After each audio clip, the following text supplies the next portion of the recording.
Itinuturing na aksidente ang pagsabog na nangyari sa generator room Canadian High Commission sa Abuja, Nigeria. Ang insidente ay nagresulta sa pagkasawi ng 2 tao, isa rito ay empleyado ng embahada.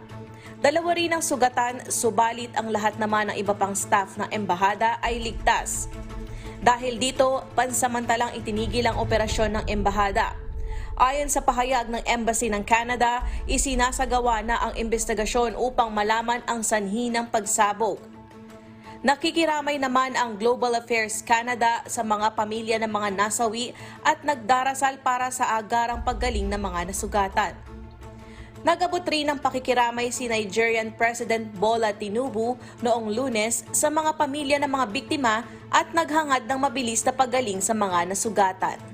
Erica Luzong, UNTV News and Rescue. Diyos ang aming sandigan, serbisyo publiko ang aming pinahahalagahan.